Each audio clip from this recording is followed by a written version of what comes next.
जय हिंद मेरे प्यारे बच्चों, वेलकम टू माय चैनल। तो आपका इस वीडियो में स्वागत है। तो आज के इस वीडियो में हम लोग पढ़ने वाले हैं एटम के विषय में, यानी परमाणु के विषय में कि परमाणु दरअसल होता क्या है। तो हिंदी में तो कहते हैं परमाणु और इंग्लिश में कहते हैं इसको एटम। ध्यान से समझिए ये है क्या चीज। तो देखिए, परम मतलब सबसे छोटा और मतलब कण। परम मतलब परम जो है बड़ा भी हो सकता है, छोटा भी हो सकता है, लेकिन यहाँ पर सबसे छोटे के लिए परम शब्द का इस्तेमाल किया गया है। तो सबसे छोटा सा छोटा अणु यानी कण ही कहलाता है परमाणु। अब प्रश्न यह उठता है कि यह परमाणु किनका किनका कण, तो भैया किसी भी पदार्थ का।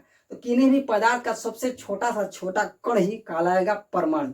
उसको और अधिक जब तोड़ने का प्रयास करेंगे, मतलब कि सोचेंगे कि और छोटा कण प्राप्त कर लें, जैसे कोई भी एक ईंट ले लिए, तोड़ते जा रहे हैं तोड़ते जाते एक छोटा कण मिल गया, उसको और अधिक जब तोड़ रहे हैं तो वो नष्ट हो जा रहा है, तो उसी कण को हम लोग परमाणु कहते हैं। ठीक है, तो चलिए कुछ बेसिक नॉलेज आपको परमाणु के विषय में हम थोड़ा बता देते हैं जो सबको पता होना चाहिए। क्या?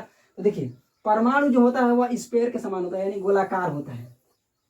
ये तो हमारा 2D है, एक 2D में मतलब 2 डायमेंशन में ये हमारा बोर्ड है, तो इसलिए आपको केवल एक सर्कल दिखाई देगा, लेकिन इसको सर्कल समझने की भूल मत कीजिएगा। ये गोलाकार होता है, गेंद के समान होता है। ठीक है, अब ध्यान से समझिए। परमाणु के भीतर एक न्यूक्लियस होता है, नाभिक होता है। ठीक है, ये सभी लोगों को पता होगा। इसमें दो प्रकार के कण होते हैं, न्यूट्रॉन एंड प्रोटॉन। ठीक है, और इसके चारों तरफ, इस न्यूक्लियस के चारों तरफ जो है इलेक्ट्रॉन चक्कर लगाते रहते हैं। क्या जी? इलेक्ट्रॉन जो है कुछ चक्कर लगाते रहते हैं, ऐसे ऐसे ऐसे ऐसे ऐसे ऐसे। ठीक है, इनको इलेक्ट्रॉन कहते हैं। क्या कहते हैं भैया? इलेक्ट्रॉन। इनको ई से डिनोट करते हैं। अब समझिए ध्यान से, न्यूट्रॉन और प्रोटॉन दोनों एक साथ मिला करके न्यूक्लियन कहलाते हैं। क्या कहलाते हैं बबुआ? इन दोनों को एक साथ मिला करके हम लोग न्यूक्लियन कहते हैं। ठीक है, अब ध्यान से समझिए। इलेक्ट्रॉन जो होता है इसके ऊपर चार्ज माइनस में होता है, यानी कि इसके ऊपर के चार्ज को माइनस नेगेटिव चार्ज कहा गया है। और प्रोटॉन जो होता है वो पॉजिटिव चार्ज में होता है, यानी कि प्रोटॉन के ऊपर के चार्ज को पॉजिटिव चार्ज नाम दिया गया है। ठीक है, अब ध्यान से समझिए क्यों प्रोटॉन के ऊपर के चार्ज को जो है पॉजिटिव चार्ज नाम दिया गया और क्यों इलेक्ट्रॉन के ऊपर के चार्ज को जो है नेगेटिव चार्ज नाम दिया गया। तो देखिए, ये मुखिया की तरह बैठा होता है न्यूक्लियस में, आराम से प्रधान की तरह बैठा हुआ होता है, धनवान व्यक्ति की तरह। तो इसलिए इसके चार्ज को जो है पॉजिटिव चार्ज कहा गया। और यह इसके चारों तरफ चक्कर लगाते रहता है गुलाम की तरह। ठीक है, जिस तरह जब कोई कर्जा ले लेता है किसी से तो उसके चारों तरफ आगे पीछे घूमते रहेगा ना, तो इसी कारण से इसके इस प्रवृत्ति होने के कारण इसके अंदर के चार्ज को जो है नेगेटिव चार्ज नाम दे दिया गया है। ये चार्ज क्या होता है? तो एक तरह का इलेक्ट्रिक एनर्जी, एक तरीके के विद्युतीय एनर्जी को ही चार्ज कहा जाता है। ठीक है, तो ये जो चार्ज है ना वो एक तरीके से क्या है? विद्युतीय एनर्जी है, यानी इलेक्ट्रिक एनर्जी है। ठीक है, जो अलग अलग प्रकार की होती है। तो जो इसमें है ना वो इसमें नहीं है, और जो इसके पास एनर्जी है ना विद्युतीय वाला वो इससे अलग है, यानी दोनों का चार्ज जो है डिफरेंट प्रकार के हैं। तो इसलिए मतलब कि समस्या आ गया कि इनका नाम अलग अलग रखना पड़ेगा। तो इसलिए इनके इन प्रवृत्ति के कारण इसका नाम रख दिया गया, इसके चार्ज का नाम रख दिया गया पॉजिटिव चार्ज, और इसका ये चक्कर लगाने के कारण मतलब कि इसके अगुवाई करने के चारों तरफ जो है चमचगिरी करने के कारण इसके चार्ज को नेगेटिव चार्ज कहा गया। ठीक है, अब कुछ और बेसिक कंसेप्ट जान लीजिए। क्या? कि इलेक्ट्रॉन जो है ना बबुआ, ठीक है, इलेक्ट्रॉन, ठीक है, इसको ई से डिनोट करते हैं। ओके, ई से डिनोट करते हैं, बहुत बढ़िया। इसके चार्ज को जो है माइनस ई कह सकते हैं, माइनस ई कह सकते हैं। यानी कि एक इलेक्ट्रॉन अगर ले लिया हमने, एक इलेक्ट्रॉन यदि हमने ले लिया तो उसके चार्ज को -1 ई से डिनोट कर सकते हैं। और ये चार्ज होता कितना है जानते हो? ये चार्ज होता है -1.6 इंटू 10⁻⁻19 कूलम। ठीक है, होने का मतलब क्या है कि एक इलेक्ट्रॉन को जो है हम स्मॉल ई से डिनोट करेंगे, उसके ऊपर चार्ज कितना है तो हम बता सकते हैं, या तो -e लिख सकते हैं, या फिर एक ई का नाम, एक ई की वैल्यू जो होती है, यानी कि एक चार्ज की वैल्यू होती है, एक इलेक्ट्रॉन के चार्ज की वैल्यू होती है -1.6 इंटू 10⁻⁻19 कूलम। ठीक है, उसके बाद से प्रोटॉन की बात कर लेते हैं हम लोग। ठीक है, प्रोटॉन की, तो प्रोटॉन जो होता है ना बउआ, इसको जो है पी से डिनोट करते हैं। ठीक है, और इसके ऊपर के चार्ज को जो है हम केवल पॉजिटिव ई से डिनोट करेंगे। ठीक है, और ये वैल्यू कितना होता है? तो प्लस में 1.6 इंटू 10⁻⁻19 कूलम। ठीक है, देखिए वैल्यू में दोनों एक समान है, लेकिन एक पॉजिटिव में है और एक नेगेटिव में है। ठीक है, यह होता है प्रोटॉन का चार्ज। तो ध्यान दीजिएगा, इलेक्ट्रॉन के चार्ज को -1 ई लिख सकते हैं। ठीक है, और यह वैल्यू कितना होता है? -1.6 इंटू 10⁻⁻19 कूलम। प्रोटॉन के चार्ज को +1 ई लिख सकते हैं या +e लिख दें, कोई फर्क नहीं पड़ेगा, इसके आगे 1 तो लिखते ही है, गायब है। तो इसके चार्ज को प्लस ही से डिनोट कर सकते हैं। यह वैल्यू कितना होता है प्लस 1.6 इंटू 10⁻19 कूलम। ठीक है, अब बात करते हैं न्यूट्रॉन की। तो भैया न्यूट्रॉन जो होता है भैया, न्यूट्रॉन को जो है हम किससे डिनोट करते हैं, न्यूट्रॉन को हम यंग से डिनोट करते हैं। ठीक है, और इसके ऊपर कोई चार्ज नहीं होता है, यानी कह सकते हैं कि इसकी वैल्यू होती है कितना, 0 होती है। ठीक है, यह न्यूट्रल होता है, कोई चार्ज नहीं होता है। ठीक है, नो चार्ज। तो ये कुछ बेसिक कॉन्सेप्ट थे किसके विषय में, इलेक्ट्रॉन प्रोटॉन न्यूट्रॉन के विषय में। और ध्यान से समझिए, इनके कुछ मास भी होते हैं। क्या जी, मास मतलब द्रव्यमान, कितना वजन। तो इलेक्ट्रॉन का भी वजन होता है, कितना वजन होता है। तो इलेक्ट्रॉन की बात करें, इलेक्ट्रॉन को इसे डिनोट करते हैं। ठीक है, तो इसका वजन होता है कितना जी, 9.1091 इंटू 10⁻⁻28 ग्राम। इतना वजन जो है वह इलेक्ट्रॉन का होता है। ठीक है, इसी प्रकार से प्रोटॉन, प्रोटॉन का भी कुछ वजन होता है। ठीक है, प्रोटॉन का भी कुछ वजन होता है। कितना वजन होता है, तो इसका वजन होता है कितना, 1.6725 इंटू 10⁻⁻24 ग्राम। इतना वजन होता है किसका भैया, प्रोटॉन का। अब बात करते हैं हम लोग न्यूट्रॉन का। तो न्यूट्रॉन का भी वजन होता है कितना, न्यूट्रॉन का भी वजन होता है, वजन मतलब भार। तो न्यूट्रॉन का भार कितना होता है, 1.6750 इंटू 10⁻⁻24 ग्राम। देखिए लगभग जो है इन दोनों का बराबर मान है, लगभग दोनों का वजन बराबर ही होता है। ठीक है, इसलिए कैलकुलेशन इनका बहुत ही आवश्यकता होता है। ये बेसिक कॉन्सेप्ट थे परमाणु के विषय में, जो सबको पता होना चाहिए। स्क्रीनशॉट ले लीजिए, हम हट जा रहे हैं। ठीक है, अब देखिए, अब हम थोड़ा आगे बढ़ते हैं।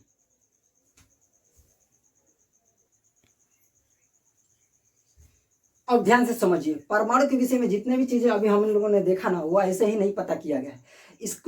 इसको पता करने के लिए जो कई सारे वैज्ञानिकों ने अपना योगदान दिया है समय समय पर आकर के, तब जाकर के हम परमाणु के विषय में इतनी सारे नॉलेज हमने गेन किया। और भी बहुत सारे नॉलेज होते हैं जो हमने अभी नहीं बताया है। ठीक है, वो सब धीरे धीरे आगे समझ में आएगा, क्रम वाइज जब पढ़ेंगे तो। ठीक है, तो बहुत सारे वैज्ञानिकों ने अपना योगदान दिया, तब जाकर के परमाणु के विषय में हमें इतना सारा नॉलेज मिला, जिसमें सबसे पहले पूरे दुनिया में हमारे भारत की गर्व होता है, हमारे भारत के ऋषि मुनि पर। तो सबसे पहले हमारे भारत के ऋषि मुनि आते हैं कणाद, वो परमाणु के विषय में सबसे पहले जिक्र करते हैं। क्या कहते हैं, तो कणाद कहते हैं ये कम से कम 10,000 15,000 पहले वर्ष जब पहले जाएंगे तो एक ऋषि मुनि हुए हमारे भारत के, जिनका नाम था क्या भैया, कणाद। सॉरी, जिनका नाम क्या था, कणाद था। तो कणाद का कहना था, कणाद ने ही सबसे पहले जो है परमाणु शब्द के विषय में जिक्र किया। किसके विषय में जिक्र किया भैया, परमाणु शब्द के विषय में। ठीक है, इन्होंने क्या कहा, इन्होंने कहा देखो भैया, हर एक पदार्थ जो है सूक्ष्म कणों से मिलकर के बना है, यानी इसको तोड़ते जाएंगे तो क्या ऐसा कण मिलेगा जिसको और अधिक तोड़ा नहीं जा सकता है। उसी को उन्होंने नाम दिया क्या भैया, परमाणु। बस कणाद ने इतना ही कहा। कणाद ने क्या कहा कि हर पदार्थ एक ऐसा छोटे छोटे कणों से मिलकर के बना है, सूक्ष्म कणों से मिलकर बना है, जो मतलब कि उनको और अधिक तोड़ा नहीं जा सकता है, यानी तोड़ करके और छोटे कण उससे प्राप्त नहीं किया जा सकते हैं। ठीक है, ये कणाद का कहना था। यहीं पर ये रुक गए। तब आते हैं कोई सा मतलब कि 10,000 15,000 वर्ष बाद कौन आते हैं, तब आते हैं डाल्टन, जॉन डाल्टन। ये कहते हैं कणाद बाबा आप तो यहीं पर रुक गए, आपका बस इतना ही कहना है ना कि हर एक पदार्थ सूक्ष्म कणों से मिलकर के बना है, और एक उसको तोड़ते जाएंगे तो एक ऐसा कण मिलेगा जिसको और अधिक तोड़ा नहीं जा सकता, यानी कि और अधिक तोड़ करके उससे भी छोटा कण नहीं प्राप्त किया जा सकता है। बस इतना ही कहना बाबा, चलो कोई बात नहीं, हम आगे बढ़ाते नहीं। तब ये क्या कर दिए, तब आ गए जॉन डाल्टन। कम से कम कोई 1000 वर्ष बाद जब आते हैं कौन, जॉन डाल्टन। इनका नाम था भैया जॉन डाल्टन। ठीक है, अभी आते हैं, अभी देखिए क्या करते हैं। सन 1808 ईस्वी में ये अपना एक थ्योरी लेकर आते हैं, जिसको डाल्टन एटॉमिक थ्योरी कहा गया। ठीक है, तो सन 1808 ईस्वी में ये अपना एक एटॉमिक थ्योरी लाते हैं, और उसमें ढेर सारा प्रॉपर्टी एटम के विषय में बताते हैं। वो क्या कहते हैं, देखो बबुआ, हमारा बाबा कणाद का तो कहना था कि हर एक पदार्थ सूक्ष्म कणों से मिलकर बना है, जिसको हम लोग एटम कहते हैं। बस इतने ही तक रुक गए हैं, हम आगे बताते हैं। ये कह रहे हैं कि ये बात बिल्कुल सही है कि हर एक पदार्थ सूक्ष्म कणों से मिलकर के बना है, छोटा सा छोटा कण मिलकर के बना है, जिसको परमाणु तो कहते हैं। इन्होंने सबसे पहले जो है, उसके बाद जो है इन्होंने परमाणु शब्द का जिक्र किया, इन्होंने परमाणु शब्द का इस्तेमाल किया। ठीक है, तो हर एक पदार्थ सूक्ष्म कणों से मिलकर के बना है, जिनको परमाणु कहते हैं। ओकरे आगे बताया ये अविभाज्य होते हैं। अविभाज्य होने का मतलब इसको और अधिक तोड़ा नहीं जा सकता है, तोड़ करके और छोटे कण नहीं प्राप्त कर सकते हैं। बिल्कुल हुबहू उन्हीं का कॉपी कर लिया। ठीक है, तो पहला इन्होंने परमाणु के ऊपर सिद्धांत दिया, क्या, पहले इसका बतिया तो लिख ले, परमाणु सिद्धांत। तो डाल्टन का परमाणु सिद्धांत देखिए, बता रहे हैं।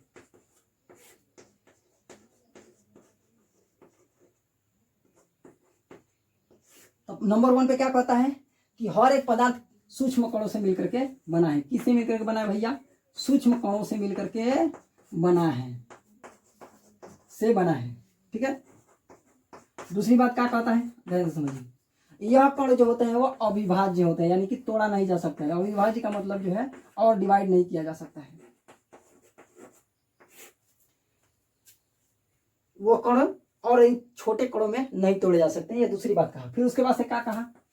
उसके बाद से क्या कहा कि परमाणु को ना ही नष्ट किया जा सकता है और ना ही उत्पन्न किया जा सकता है, यानी किसी भी प्रकार से हम परमाणु को हमेशा के लिए गायब नहीं कर सकते हैं तोड़ करके, और ना ही हम किसी भी प्रकार से बना सकते हैं। ये तीसरी बात उसने कहा कि ना ही नष्ट कर सकते हैं, ना ही नष्ट कर सकते हैं और ना ही बना सकते हैं। ये उन्होंने तीसरी बात कहा। फिर उसके बाद से क्या कहा? फिर उसके बाद से कहा डंटालवा ने फिर कहा कि देखिए एक ही प्रकार के जितने भी पदार्थ रहेंगे ना, तो एक ही प्रकार के पदार्थ के सभी एटम जो होते हैं वो हर प्रकार के गुण में एक समान रहेंगे। तो चौथी बात इसने क्या कहा कि एक ही पदार्थ के सभी परमाणु सभी गुणों में समान होते हैं, में समान होते हैं। ठीक है, ये इसने चौथी बात कही। फिर पांचवी बात क्या कही, देखिए ध्यान से समझिए। पांचवी बात इसने कहा अलग अलग पदार्थों के परमाणु जो होते हैं वो हर प्रकार का गुण की अगर तुलना किया जाए तो वो अलगे रहेंगे। यानी इसने क्या कहा कि अलग अलग पदार्थ के परमाणु जो होते हैं ना वो गुणों में भिन्न भिन्न होंगे।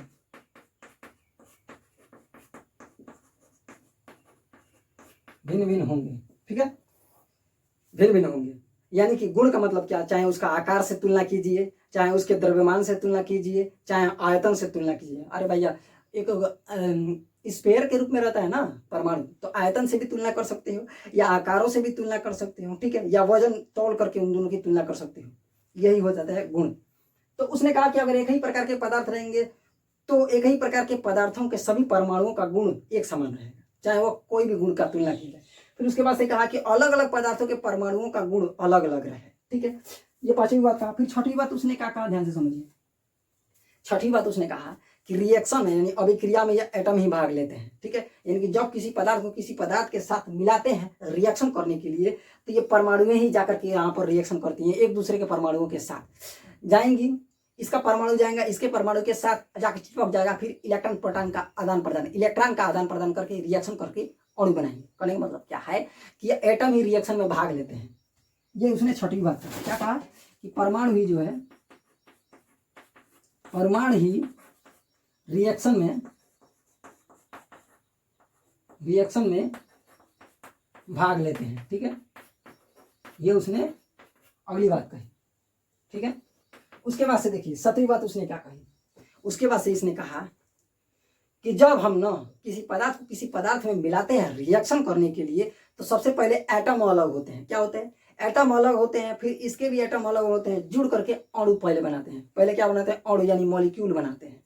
और यह मॉलिक्यूल में जो एटम आए हुए रहते हैं ना, जब इनका रेशियो देखेंगे कितना एटम इसके आया कितना एटम इसके आया, तो जब रेशियो देखेंगे तो ये रेशियो हमेशा सिंपल फॉर्मेट में मिलेगा। जो कहने का मतलब क्या है, उसे अगली बात कहीं दिखाई दे रहा है नहीं आप लोगों को, लेकिन सातवीं बात फिर भी लिखा है। तो उसने कहा कि जो है 2 या 2 से अधिक जो है जब रिएक्शन करेंगे ये लोग, तो 2 या 2 से अधिक एटम जुड़ करके जो है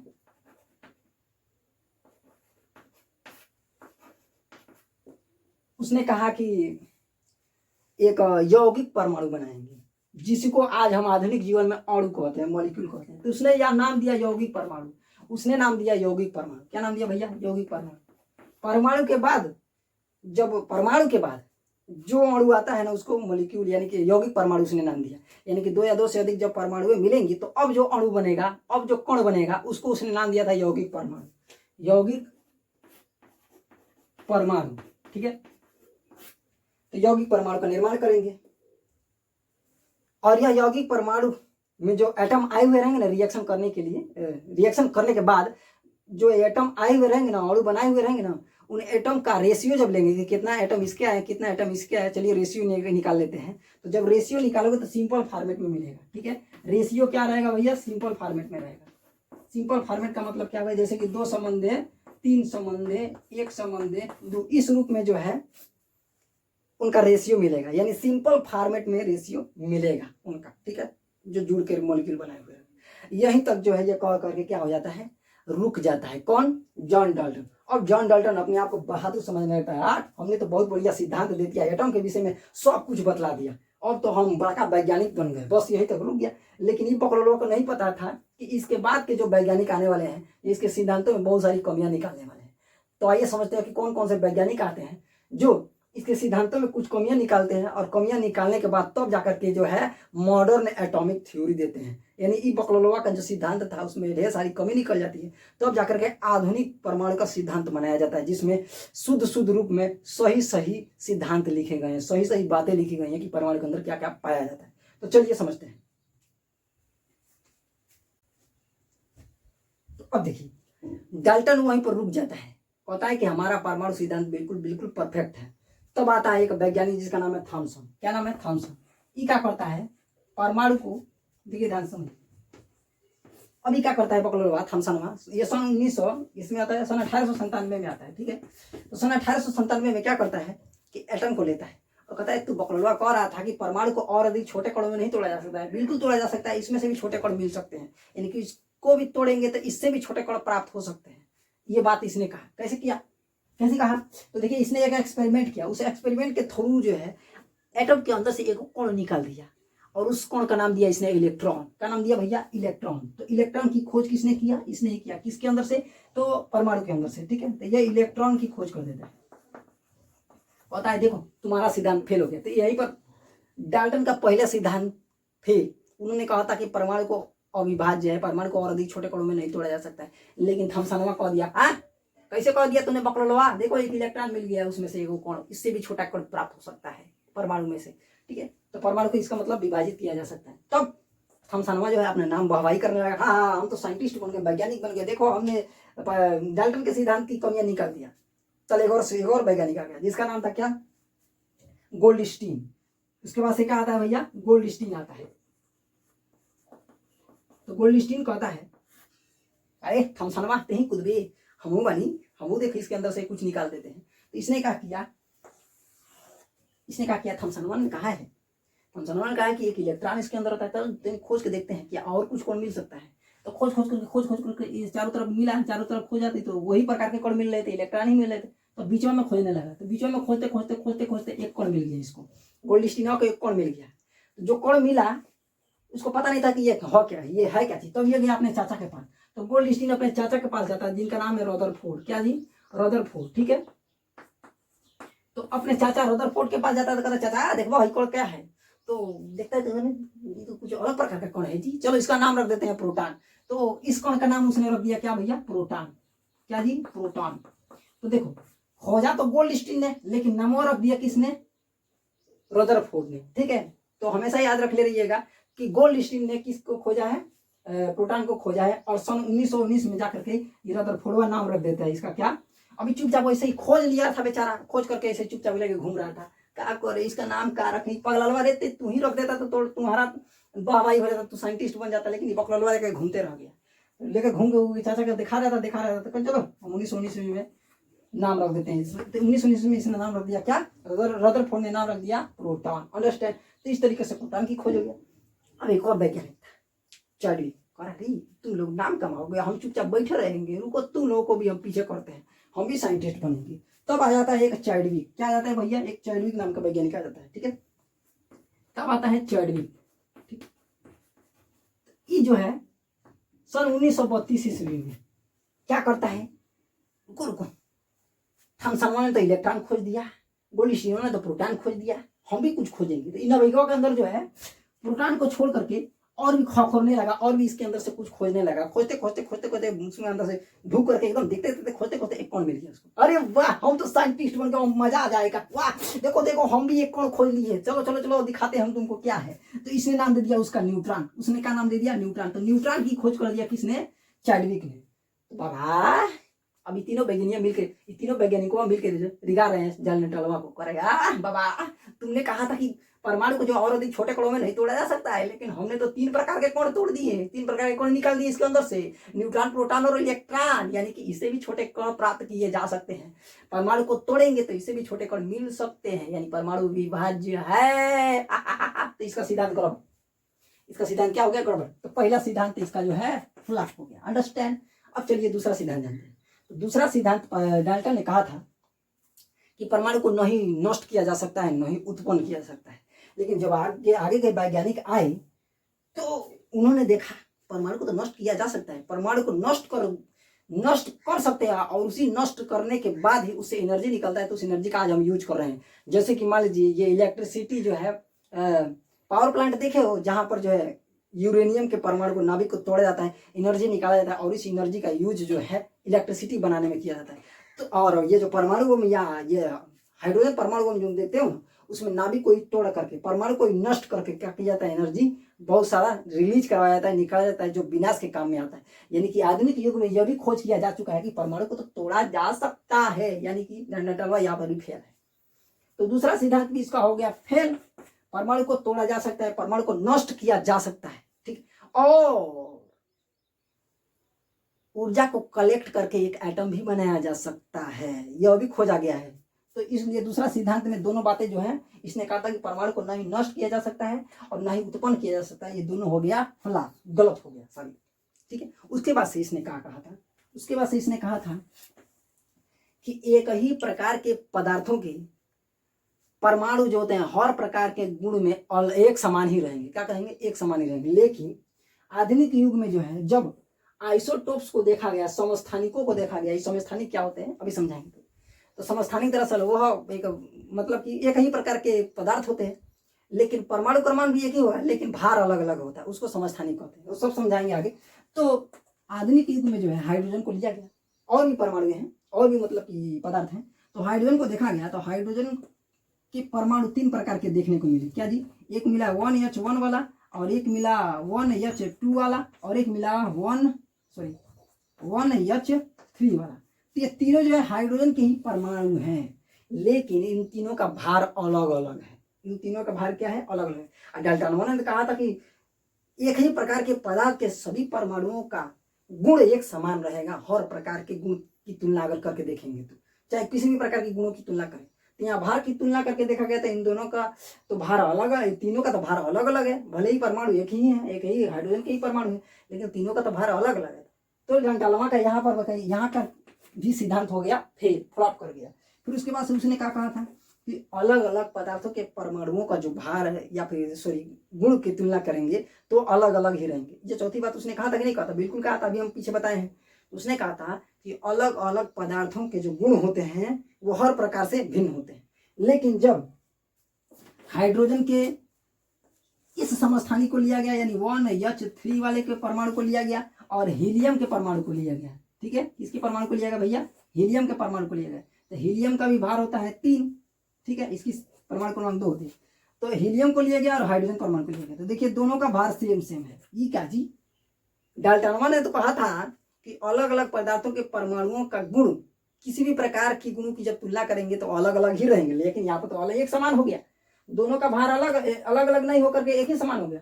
एक है हाइड्रोजन का परमाणु और एक है हीलियम का परमाणु, दोनों अलग अलग पदार्थों के परमाणु है, लेकिन इनका भार तो अलग अलग हो गया। यस, क्या बोला हूँ, एक समान हो गया। तो यहाँ पर भी डाल्टन का परमाणु हो गया, परमाणु सिद्धांत हो गया फ्लॉप। यानी इनका कहना था कि अलग अलग पदार्थों के परमाणु जो होते हैं हर प्रकार के गुणों में भिन्न भिन्न होते हैं, लेकिन यहाँ एक समान देखने को मिल गया। क्या? इन दोनों का भार। यहाँ फ्लॉप हो गया, चौथा सिद्धांत। फिर उसके बाद से इसने क्या कहा था, ध्यान से समझिएगा।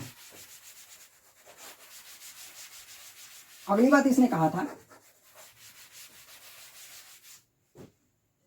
अगली बात इसने कहा था कि दो या दो से अधिक परमाणुएं जब संयोग करती है ना, तो उनका जो मतलब कि रेशियो देखेंगे तो सिंपल फॉर्मेट में मिलेगा।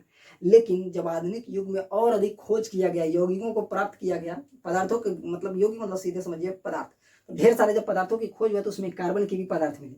तो कार्बन के ढेर सारे पदार्थों में देखा गया तो उसमें जो है कार्बन कई प्रकार के परमाणुओं के साथ जुड़ा हुआ था।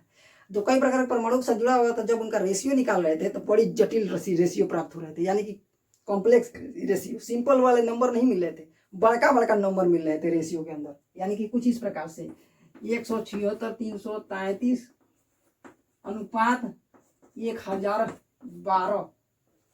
1112, इस तरीके से जो है इनका रेशियो मिल रहा था।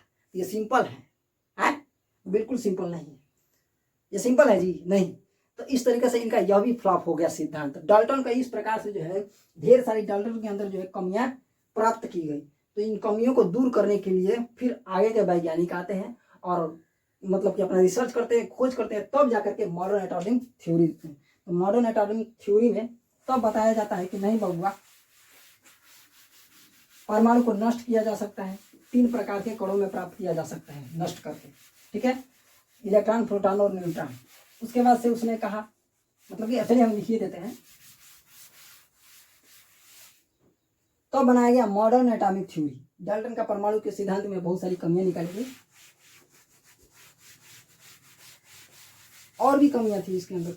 जैसे ये भी एक्सप्लेन नहीं कर पा रहे थे कि आखिर जो है एक ही परमाणु से बने पदार्थ गुणों में भिन्न भिन्न क्यों है, इसको भी ये एक्सप्लेन नहीं कर पा रहे थे। जैसे हीरा, ग्रेफाइट और कोयला, तीनों के जो है एक ही प्रकार के परमाणु होते हैं, कार्बन। क्या जी? कार्बन। तीनों जो है कार्बन से ही मिलकर के बने होते हैं। हीरा जो है, ग्रेफाइट जो है, ठीक है, और कार्बन यानी कोयला समझ लीजिए, कोयला,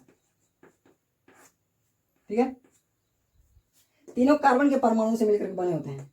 तो ये एक्सप्लेन नहीं कर पा रहे थे कि आखिर तीनों एक ही प्रकार के परमाणु से बने होने के बावजूद भी गुणों में क्यों क्यों क्यों भिन्न है। गुणों में ये इतना कठोर क्यों है, चमकीला क्यों है, ये इतना मुलायम क्यों है, भुसभुसवा क्यों है, और ये उससे भी ज्यादा भुसभुसवा क्यों है। तो इन गुणों की व्याख्या नहीं कर पा रहे थे। तो इस प्रकार से जो है बहुत सारी कमियां डाल्टन के सिद्धांत में पाई गई। तब जाकर क्या बनाया गया, मॉडर्न एटॉमिक थ्योरी बनाया गया।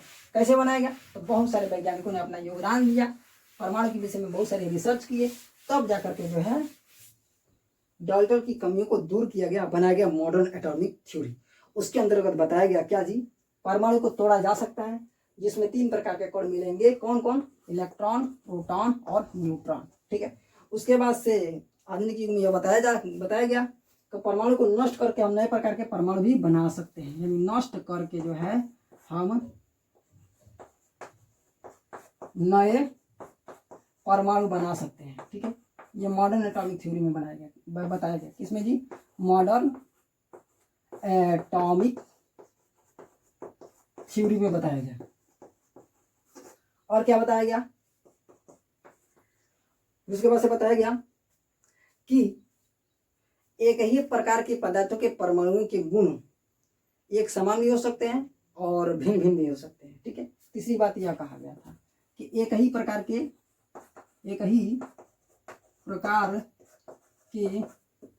पदार्थ के परमाणुओं के गुण, ठीक है, यानी कि यहाँ शॉर्टकट में लिख देता हूँ, एटम के गुण जो है एक समान हो भी सकते हैं और नहीं भी होते हैं। तो सीधे कह दिया गया नहीं होते हैं, क्योंकि जहां भी गलती देख लिया गया तो हमेशा के लिए बोल दिया जाता है नहीं होते हैं, ठीक है। तो एक ही प्रकार के पदार्थों के परमाणुओं के गुण जो होते हैं वह एक समान नहीं होते हैं, ठीक है। कई बार देखा गया है कि अलग अलग मिल है। फिर उसके बाद से क्या कहा गया कि अलग अलग पदार्थ के परमाणुओं का गुण जो है वह एक समान हो सकता है। बस यही कहा गया कि अलग अलग पदार्थ के परमाणुओं का गुण जो है वह एक समान, क्या जी, एक समान हो सकता है, ठीक है, यह कहा गया हो सकता है, ठीक है। उसके बाद से जो है 5वीं बात बहुत इंपॉर्टेंट बताई गई। क्या बताई गई? नाभिक के अंदर जो परमाणु होता है उन परमाणु की संख्या को गिनिए, उसको परमाणु क्रमांक कहेंगे। तो उसने उसका नाम क्या दिया? परमाणु क्रमांक नाम दिया। परमाणु क्रमांक किसकी संख्या को? तो नंबर्स ऑफ प्रोटॉन की संख्या को जो है परमाणु क्रमांक नाम दिया गया। क्या नाम दिया गया? परमाणु क्रमांक यानी एटॉमिक नंबर नाम दिया गया। अब ध्यान से समझिए, ये कुछ विशेष बात है। क्या समझिए, मतलब क्या विशेष बात है? एटॉमिक नंबर को ऐसे एक्सप्लेन किया गया है जिसको यदि कोई व्यक्ति पता कर लेता है ना, तो उस परमाणु के जितने भी केमिकल प्रॉपर्टी या सीधे सीधे कहें वो जिस पदार्थ का परमाणु है उसकी जितने भी केमिकल प्रॉपर्टी है वो पता किया जा सकता है, उन्हें समझा जा सकता है, पता किया जा सकता है। तो इसलिए कह दिया गया कि केमिकल प्रॉपर्टी आपको पता करना है तो बस एटॉमिक नंबर प्राप्त कर लीजिए। क्या जी? एटॉमिक नंबर प्राप्त कर लीजिए और आपको जो है उसके विषय में ढेर सारी केमिकल प्रॉपर्टी मिल जाएंगी। क्योंकि जो एटॉमिक नंबर एक तरह से जो संख्या है परमाणुओं की, सॉरी प्रोटॉनों की संख्या है जो न्यूक्लियस में बैठे रहते हैं, तो जब इनकी संख्या आप पता कर लेते हो ना तो इससे अटैच करके ढेर सारी केमिकल प्रॉपर्टी को क्या कर दिया गया? फिट कर दिया गया। केमिकल प्रॉपर्टी को इससे जो है अटैच करके फिट करके फिक्स करके बैठा दिया गया है, मतलब रख दिया गया है। तो यदि कोई खाली एटॉमिक नंबर ही प्राप्त कर लेता है ना तो बहुत सारे केमिकल प्रॉपर्टी को जान सकता है कि यह किस पदार्थ का है, उसके क्या क्या गुण है, रासायनिक क्या क्या गुणधर्म है। ठीक है, तो ये सारे मॉडर्न एटॉमिक थ्योरी में जो है सिद्धांत लाए गए और ये ऐसे ही नहीं प्राप्त किए गए, बहुत सारे वैज्ञानिक हैं। तो चलिए एक एक करके जानते हैं कि कौन कौन वैज्ञानिक आते हैं जो अपना अपना सिद्धांत लेकर आते हैं। ठीक है, चलिए एक मिनट मिटा दें तो वीडियो लंबा हो जाता है। तो अब ध्यान दीजिए, डाल्टन ने अपना परमाणु सिद्धांत दे दिया था, तो कैसे उनके अंदर की कमियां निकाली गई और कैसे मॉडर्न एटॉमिक थ्योरी बनाया गया, इसके ऊपर लंबा प्रोसेस हुआ। कैसे? डाल्टन चुपचाप बैठ चुके थे यार, लगभग 100 साल 120 साल तक ले आराम से बैठ चुके थे यार, बैठ चुके थे तो मर ही चुके हैं। जब 100 साल के बाद वो जीवन जिंदा थोड़ी रहे। तो उसके बाद जो है और आगे के वैज्ञानिक आते हैं, कहते हैं कि डाल्टन का परमाणु सिद्धांत सही है, बिल्कुल सही नहीं हो सकता है, कुछ ना कुछ कमियां जरूर होगी। चलिए कुछ खोज करते हैं हम भी। तो क्या आते हैं? तब थॉमसन आते हैं। थॉमसन अभी बताया कि जब इलेक्ट्रॉन की खोज कर लेते हैं तो वो जो है उनके सिद्धांतों का खंडन करते हैं, तब अपना एक सिद्धांत देते हैं। तब कहलाया थॉमसन एटॉमिक मॉडल। तब क्या कहलाया? Thomson atomic model. उनके सिद्धांत का नाम दिया गया परमाणुवाद, नहीं एटॉमिक थ्योरी नहीं कहा गया, इनके सिद्धांत को थॉमसन एटॉमिक मॉडल कहा गया। तब आते हैं किस सन में जो है सन 1911 में, इन 1911 में। ठीक है, इन 1911 में आते हैं थॉमसन। ठीक है, 1897 में तो इसने इलेक्ट्रॉन की खोज कर दी। फिर और भी कुछ मेहनत करते 1911 में थॉमसन जो है, थॉमसन अपना एटॉमिक मॉडल देते हैं। क्या देते हैं भैया? एटॉमिक मॉडल देते हैं। तो एटॉमिक मॉडल देते हैं और इस एटॉमिक मॉडल के अनुसार देखिए परमाणु के विषय में क्या क्या बताते हैं।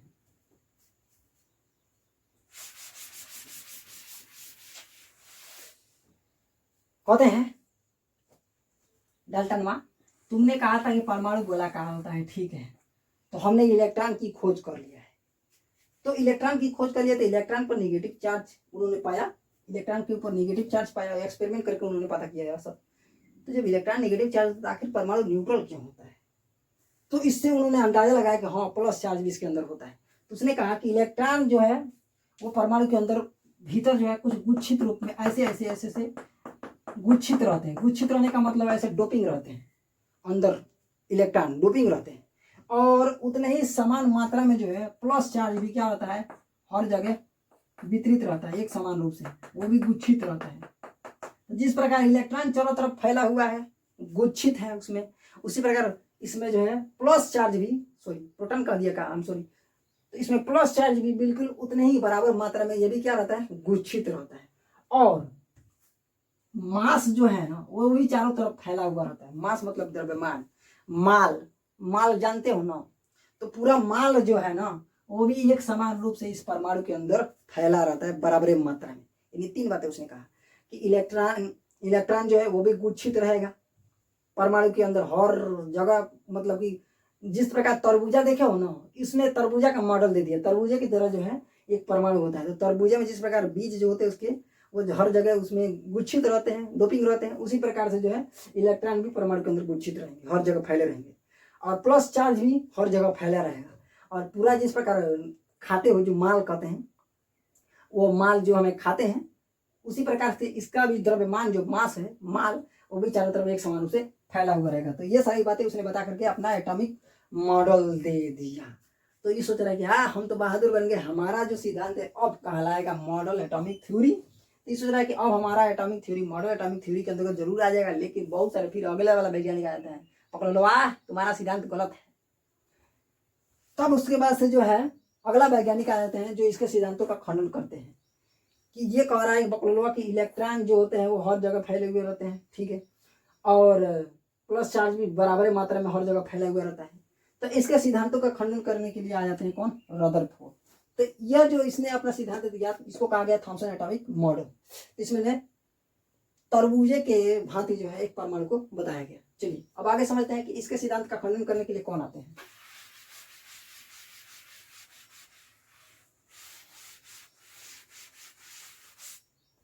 तो थॉमसन के बाद आते हैं कौन जी? रदरफोर्ड। चॉकलेट लेता हूं। चलिए तब इसके बाद आते हैं कौन जी? रदरफोर्ड।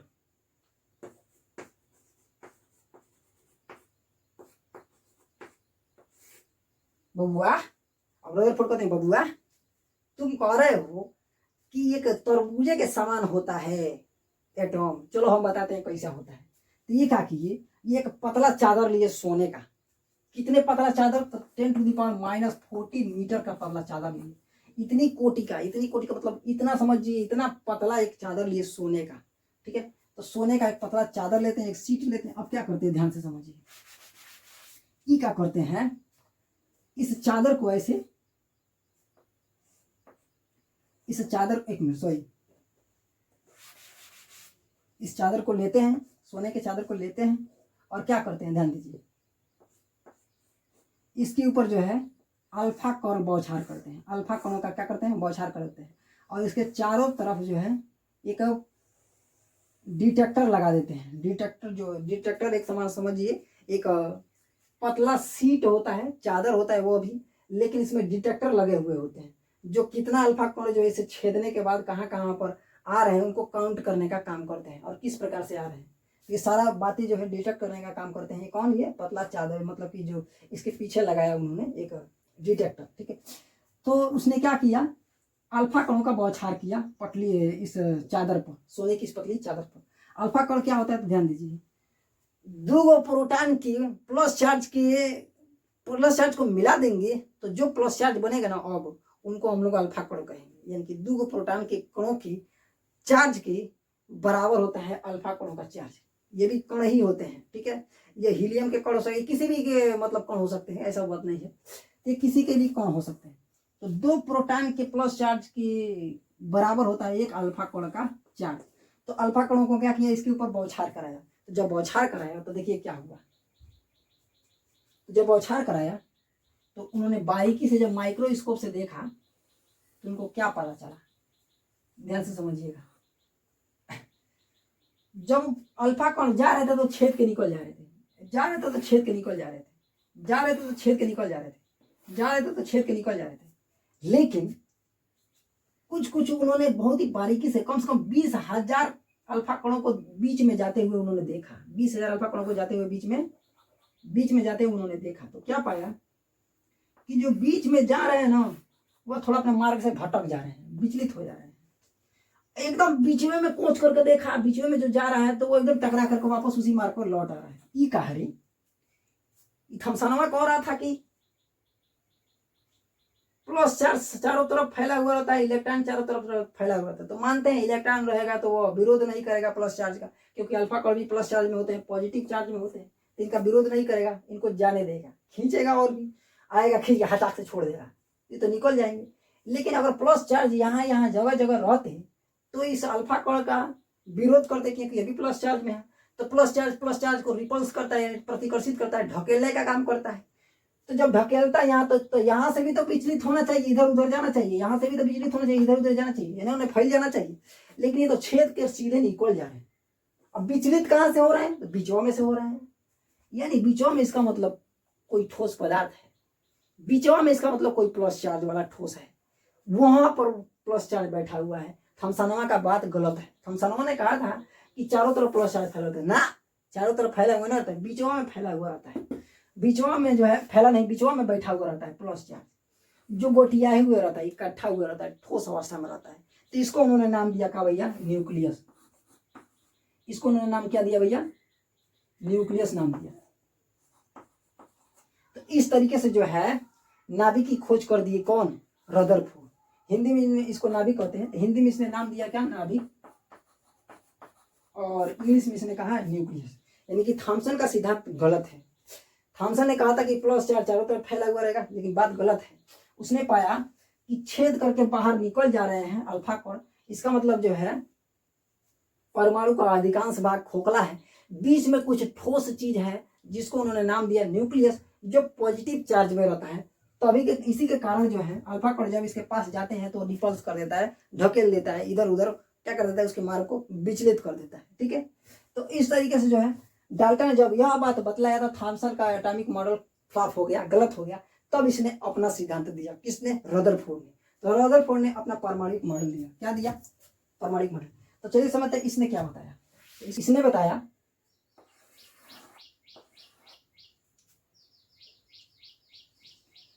कि परमाणु का अधिकांश भाग खोखला होता है, ठीक है, जिसमें इलेक्ट्रॉन अलग अलग कक्षाओं में चक्कर लगाते हैं। और भी रिसर्च किया, बहुत सारी बातें इसमें पता किया, क्योंकि थॉमसन जो है वहीं पर रुक चुके थे, उसके बाद आगे नहीं बढ़े थे, लेकिन ये आगे बढ़ करके इसने यह बात पता किया क्या? कि परमाणु का अधिकांश भाग खोखला होता है। परमाणु क्या होता है? परमाणु का अधिकांश भाग खोखला होता है। ठीक है, खोखला होता है। ठीक है, और बीच में जो है परमाणु के बीच में जो है उसने नाम क्या कहा? परमाणु के बीच में एक ठोस भाग होता है,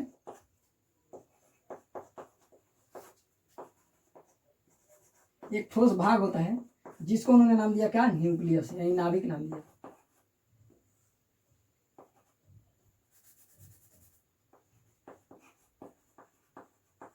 नाभिक नाम दिया। ठीक है, और कहा यह नाभिक जो होता है,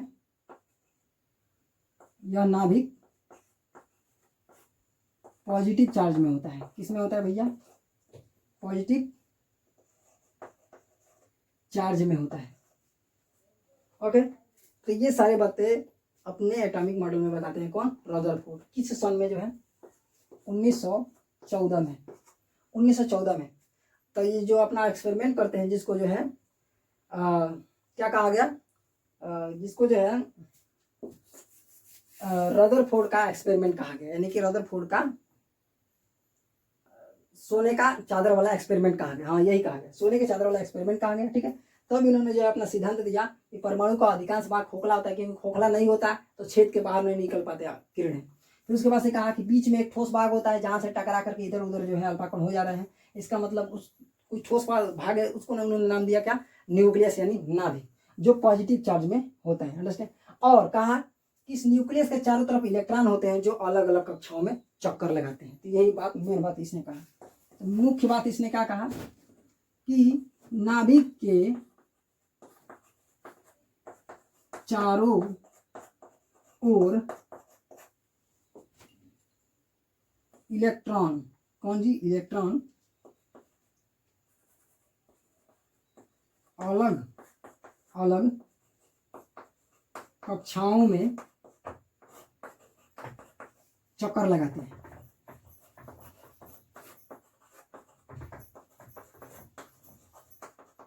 यहीं तक बात कह करके ये हो जाते हैं शांत। अब सोचते हैं वाह, हमने जो है सिद्धांत बिल्कुल प्योर वाला बता दिया, अब हमारा सिद्धांत जरूर प्योर मॉडर्न एटॉमिक थ्योरी के रूप में स्वीकार किया जाएगा। लेकिन नहीं, वैज्ञानिकों के अंदर थोड़ा खचड़ीपन होता है। वो खोजते रहते हैं कि कुछ ना कुछ कमियां मिल जाए, ताकि उस कमियों को हम बता दें तो हम भी साइंटिस्ट कहलाने लगे, हमको भी नोबेल पुरस्कार मिल जाए। तब आता है नील बोर, कहते रदरफोर्ड वाह, तुम्हारा सिद्धांत में कुछ कमी है, देखिए का।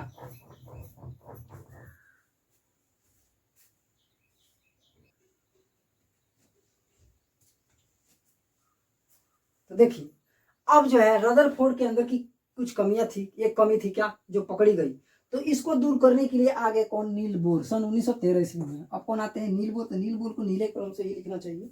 किधर गया जी, हाँ, तो नील बोर आ जाते हैं सन 1913 ईस्वी में, ठीक है, नील्स बोर। अब ये जो है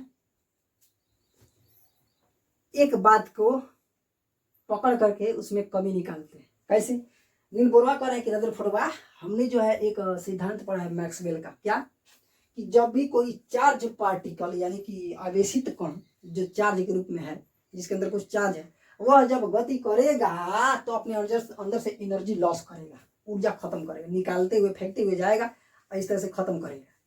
लेकिन तुम तो कह रहे हो रदरफोर्ड, तुम कह रहे हो कि परमाणु गोलाकार होता है और नाभिक होता है जो प्लस चार्ज में होता है, और इसके चारों तरफ इलेक्ट्रॉन जो होते हैं वह चक्कर लगाते हैं अलग अलग कक्षाओं में। लेकिन हम मैक्सवेल का सिद्धांत पढ़ के आए हैं कि जब भी कोई चार्ज पार्टिकल गति करेगा तो एनर्जी लॉस करेगा। तो बबुआ थोड़ा ध्यान दो इधर कि जब इलेक्ट्रॉन ऐसे ऐसे गति करते हुए जब आएगा तो यह भी अपना एक मैक्सवेल के सिद्धांत के अनुसार एनर्जी लॉस करेगा, बाहर फेंकते हुए जाएगा, फेंकते फेंकते फेंकते फेंकते जाकर नाभिक में गिर जाएगा, नाभिक में गिर जाएगा, नष्ट हो जाएगा।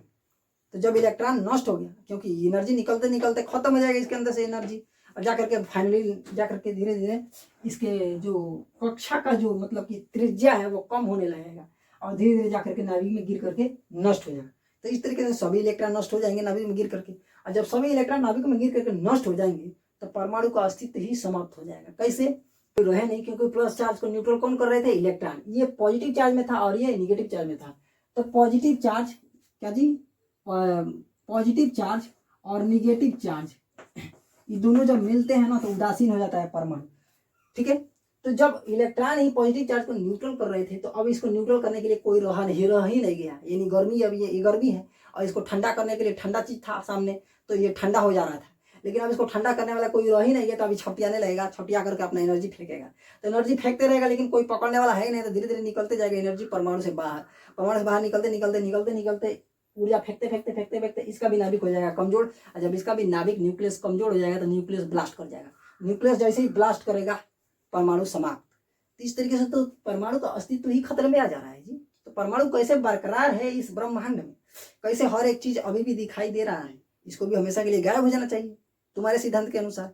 इसका मतलब जो है रदरफोर्ड, तुम्हारे अंदर एक कमी है, तुम यह नहीं एक्सप्लेन कर पा रहे हो कि परमाणु कैसे स्थायित्व को प्राप्त किए हुए हैं, अभी तक जो है परमाणु कैसे जो है बरकरार है।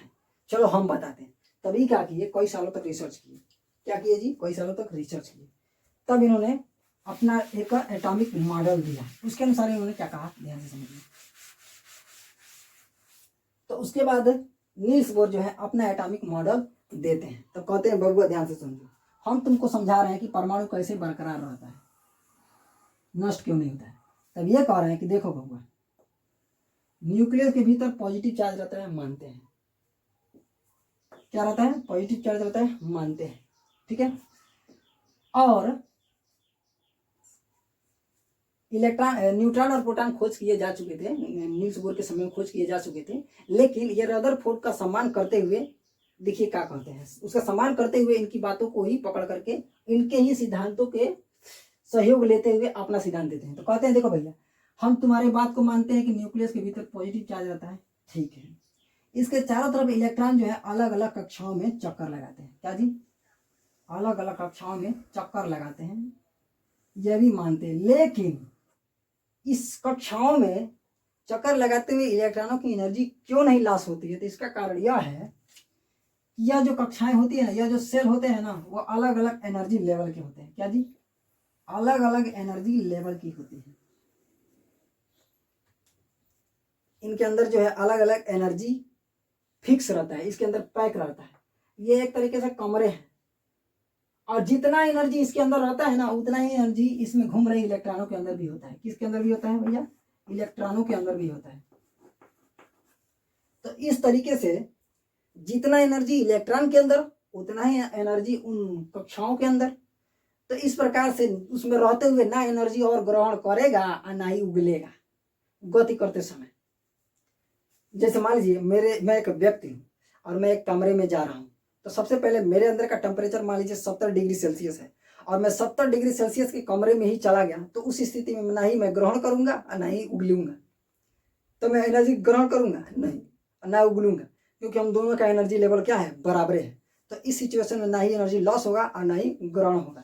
तो यही कारण से जो है इलेक्ट्रॉन जो है अपनी एनर्जी खोते नहीं है और ना ही एक्सेप्ट करते हैं, यानी इनका एनर्जी बरकरार रहता है और ये चक्कर लगाते रहते हैं, गति करते रहते हैं।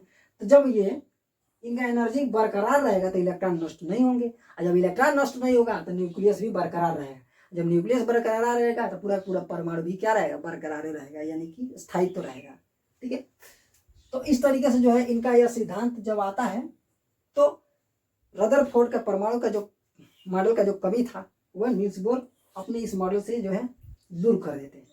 ठीक है, फिर कहते हैं या एनर्जी लेवल में जो इलेक्ट्रॉन होते हैं वह चक्कर क्यों लगाते हैं, तो इसका कारण यह है कि एक विद्युत आकर्षण बल। कैसे, हम जानते हैं पॉजिटिव और नेगेटिव के बीच आकर्षण पैदा होता है, यानी एक दूसरे को ये क्या कहते हैं, खींचते रहते हैं, खींचने का काम करते हैं। लेकिन इनका आकर्षण इतना भी तेज जोर का नहीं होता है कि ये चिपका दे अपने न्यूक्लियस के ऊपर, मतलब कि थोड़ा कम ही इनका आकर्षण बल रहता है। ठीक है, और ये कमरे में पैक रहते हैं, तो कमरा को तो तोड़ करके कूद करके न्यूक्लियस के पास जा नहीं सकते, क्योंकि उतना फोर्स से यह खींच नहीं रहा है। तो क्या होता है, और ये भी जानते हैं कि जितना मतलब कि प्रोटॉन न्यूक्लियस में होता है उतना ही जो है चारों तरफ इलेक्ट्रॉन भी चक्कर लगाते रहते हैं। तो बराबर संख्या में इलेक्ट्रॉन और बराबर संख्या में प्रोटॉन होने के कारण जितना बल से इलेक्ट्रॉन खींचेगा उतना ही बल से प्रोटॉन भी खींचेंगे। तो इस कारण से दोनों का बल बराबर हो जाएगा, तो ना ये उसके पास जाएगा ना वो इसके पास आएगा, गोल गोल घूमने लगेंगे। तो इसी कारण से जो क्या कहते रहते हैं, इलेक्ट्रॉन जो है इसके चारों तरफ चक्कर लगाते रहते हैं और एनर्जी लॉस क्यों नहीं करते हैं वो बता चुके हैं। ठीक है, अब ध्यान से देखिए, अब हर एक सेल में इलेक्ट्रॉन कितना जोर से चक्कर लगाएंगे यह पता करने के लिए आप इस फार्मूले से क्या कीजिए, मान निकाल लीजिए।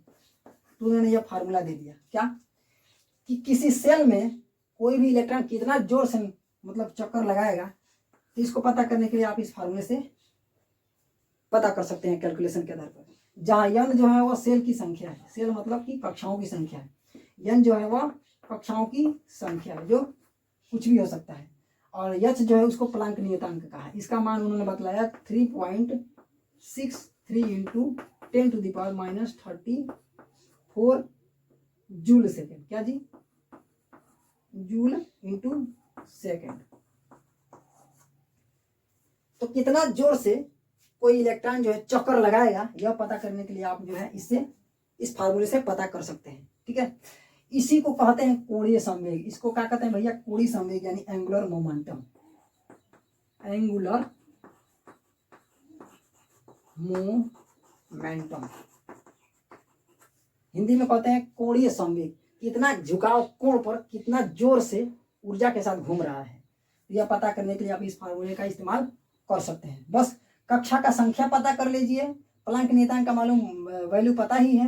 ठीक है, रख करके और पाई का मान रख करके कैलकुलेट कर दीजिए, आपको पता चल जाएगा कि उस कक्षा में कोई इलेक्ट्रॉन कितना जोर से घूम रहा है, कितनी संवेग के साथ। संवेग मतलब कितनी ऊर्जा, कितनी रफ्तार और ऊर्जा के साथ।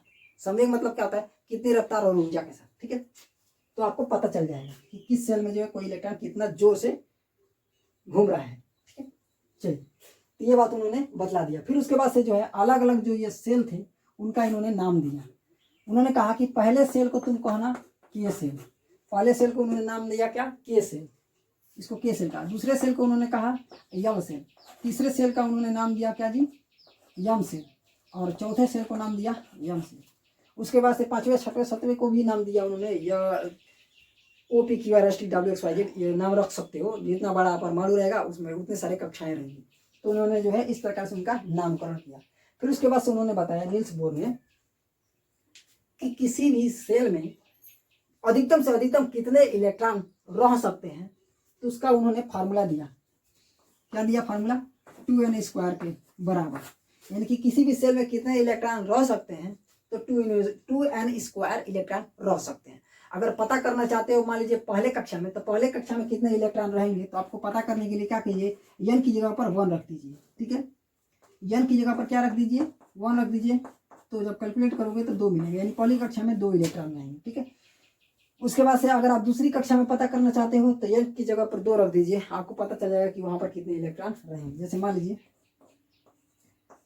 दूसरी कक्षा में पता करना चाहेंगे तो कितना हो जाएगा, 8 हो जाएगा, यानी दूसरी कक्षा में 8 इलेक्ट्रॉन आएंगे। तो इस तरीके से उन्होंने फार्मूला दे दिया कि किसी भी कक्षा में कितने अधिक से अधिक इलेक्ट्रॉन रह सकते हैं, तो 2n² इलेक्ट्रॉन रह सकते हैं, जहाँ n जो है सेल की संख्या यानी कक्षों की संख्या है। ठीक है, ओके, ये सारा बात उन्होंने क्या किया, बतला दिया। तो इस तरीके से बोरबरी ने जो है अपना एटॉमिक मॉडल दिया, तब जाकर के रदरफोर्ड का वो कमी दूर हुआ। ठीक है, जो आप समझ चुके हैं। ओके, अब चलिए कुछ आगे समझते हैं कुछ बातें।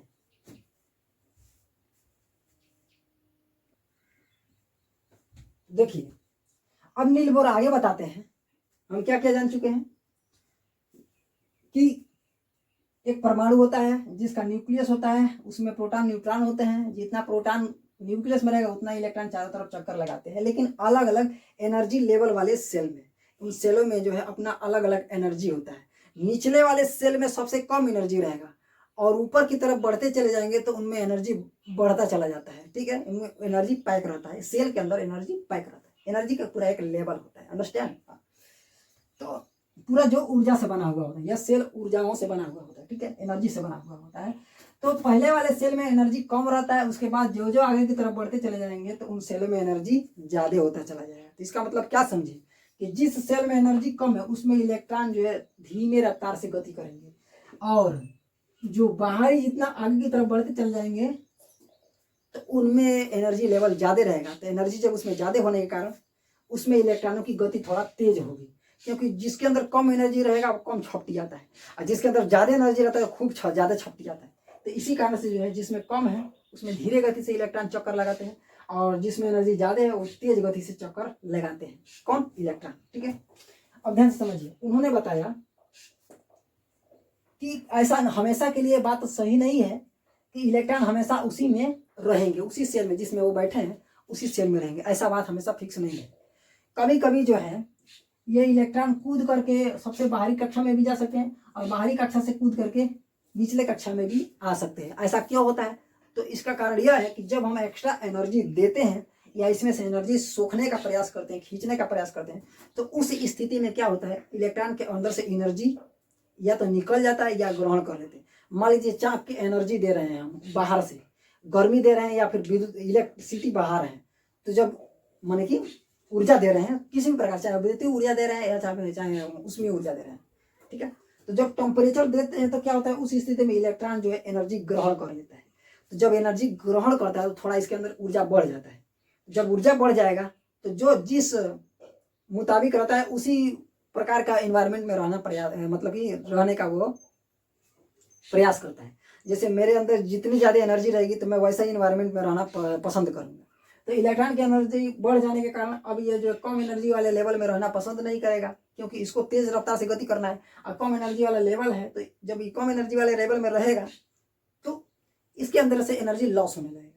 तो इस तरह से लॉस होने लगेगा तो अपने आप को बचाने के लिए कोई भी चीज़ अस्थायित्व को प्राप्त करना चाहता है, तो मेरा अस्थायित्व बरकरार रहे, तो इसलिए क्या करेगा, कूद करके चला जाएगा। किसमें? बाहरी कक्षा में। लेकिन कैसे कूदेगा? तो जब चाप रहे थे हम टेम्परेचर, जब चाप रहे थे, टेम्परेचर दे रहे थे, तो उस समय ये क्या करेगा, धीरे धीरे क्या करेगा, एनर्जी को ग्रहण करेगा।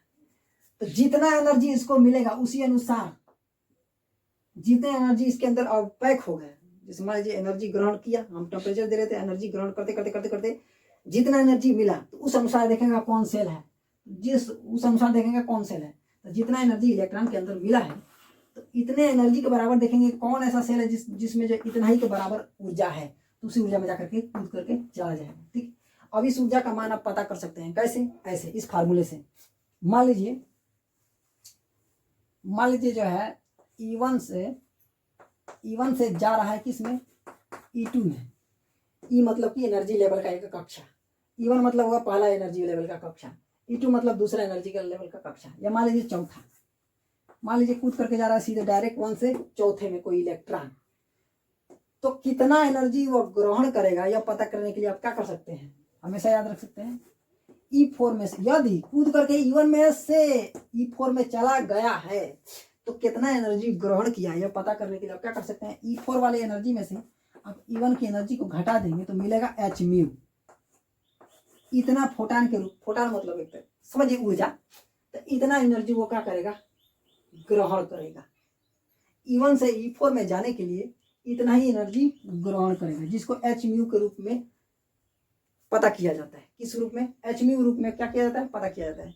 आपको इसके ऊपर जो है विस्तार से उच्च कक्षाओं में पढ़ने को मिलेगा। ठीक है, अगर मान लीजिए E4 से E1 में कूदता है तो क्या कहिए, तो भी इतना ही h म्यू ही ऊर्जा लॉस करेगा।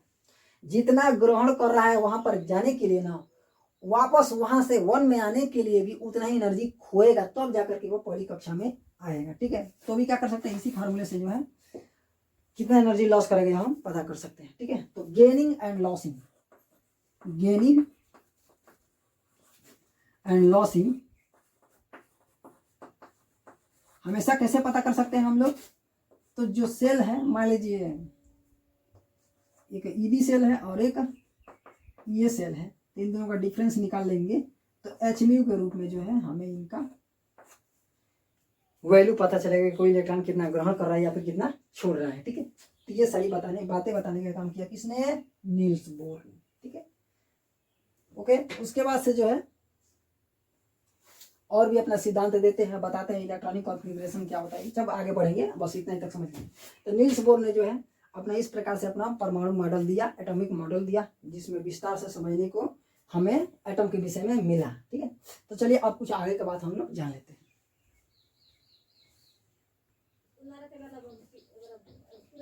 तो देखिए, ये सारी बातें समझाने के बाद जो है मॉडल एटॉमिक थ्योरी बनाया गया, जिसमें विस्तृत तरीके से बताया गया कि परमाणु होता क्या है। ठीक है, उसको बार बार हम नहीं बताएंगे, जो पिछला अभी बताया था ना, एकदम पीछे जाएंगे। शुरुआत में बताए थे मॉडल एटॉमिक थ्योरी क्या होता है, तो वैसे ही सारी बातें बताई गई। फिर उसके बाद से एक्सप्लेन किया गया एटॉमिक नंबर को। किसको भैया? एटॉमिक नंबर को। ये बहुत इंपॉर्टेंट चीज़ है, यहीं से शुरुआत हो है। ठीक है, उसके बाद से एटॉमिक नंबर को एक्सप्लेन किया गया। ठीक है, परमाणु क्रमांक के विषय में कुछ बताया गया, इसकी व्याख्या की गई। अभी क्या होता है हम बताएंगे। उसके बाद से एक्सप्लेन किया गया मास नंबर को, मास नंबर यानी कि द्रव्यमान संख्या को। मॉडल एटॉमिक थ्योरी के आधार पर ही जब न्यूट्रॉन, प्रोटॉन और इलेक्ट्रॉनों की खोज हुई, तो उसके बाद किसी भी पदार्थ के केमिकल प्रॉपर्टी को प्राप्त करने के लिए जो है इन दोनों का परिभाषा बनाया गया, इन दोनों को परिभाषित किया गया। ठीक है, अगर कोई भी व्यक्ति इन दोनों को पता कर लेता है, जान जाता है, तो किसी भी पदार्थ का केमिकल प्रॉपर्टी क्या क्या है वो सब जान सकता है। आइए समझते हैं कि एटॉमिक नंबर क्या होता है, ठीक है, और मास नंबर क्या होता है। तो ध्यान से समझिए,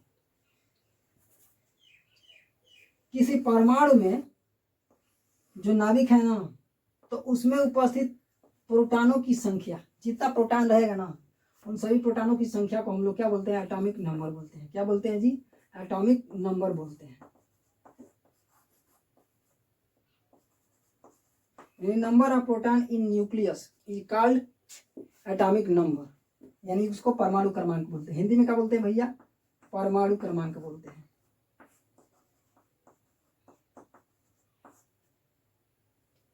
ठीक है, जिसको हम किससे डिनोट करते हैं भैया? जेड से डिनोट करते हैं। ठीक है, उसके बाद से जो है ध्यान दीजिए, द्रव्यमान संख्या क्या होता है। तो न्यूक्लियस में उपस्थित न्यूट्रॉन और प्रोटॉन की संख्या का जो योगफल मिलेगा, योगफल मतलब जो जितना न्यूट्रॉन हैं उनकी संख्या गिन लीजिए, और जितना प्रोटॉन है उतनी संख्या गिन लीजिए न्यूक्लियस में। तो न्यूट्रॉन और प्रोटॉनों की संख्या को जोड़ देंगे तो जो नंबर मिलेगा, यानी कि नंबर ऑफ न्यूट्रॉन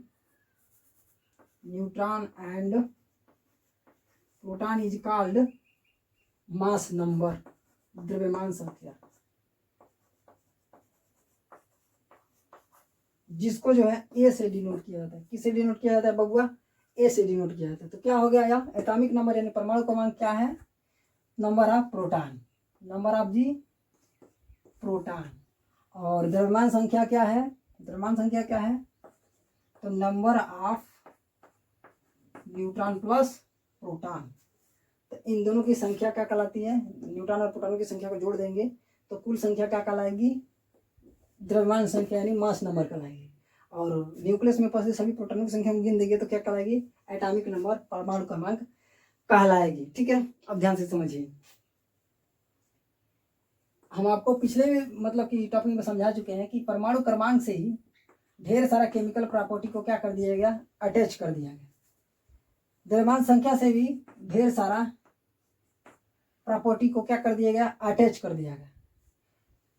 आप केवल जो है परमाणु क्रमांक ही पता कर लेते हैं, ये भले मत पता कीजिए, केवल परमाणु क्रमांक ही पता कर लेते हैं तो उस पदार्थ की क्या क्या केमिकल प्रॉपर्टी होती है आप जो है देख मैच करके आप क्या कर सकते हैं, पता कर सकते हैं। अंडरस्टैंड? ठीक है, चलिए बहुत बढ़िया। तो यह होता है हमारा क्या भैया, एटॉमिक नंबर एंड द्रव्यमान संख्या। ठीक है, तो चलिए अब आप समझते हैं कि एटॉमिक नंबर को डिनोट कैसे किया जाता है। जैसे मान लीजिए कोई एटम है, कोई एक एटम है, जैसे मान लीजिए एक यम एटम है, यम प्रकार का कोई एटम है, तो इसके परमाणु क्रमांक को जो है यहाँ इसके पैरों के नीचे लिखा जाता है। परमाणु क्रमांक कहाँ लिखा जाएगा, नीचे, जेड के रूप में। और जो भार, कोई भी वजन जो है सर पर लेके ढोते हैं तो भार को कहाँ पर डिनोट किया जाएगा, इसके ऊपर, यानी भार रहेगा ऊपर और परमाणु क्रमांक रहेगा नीचे। अंडरस्टैंड? ठीक है, जैसे मान लीजिए सोडियम, सोडियम का परमाणु क्रमांक कितना पता किया गया है, 11, तो वो कहाँ रहेगा, नीचे रहेगा, 11। परमाणु का मतलब इसके न्यूक्लियस में प्रोटॉन की संख्या खो जाएगा तो कितना मिला, 11। और इसका भार कहाँ रहेगा, जानते हो, 23, इस रूप में। ठीक है, चलिए बहुत बढ़िया, समझ में आ गया।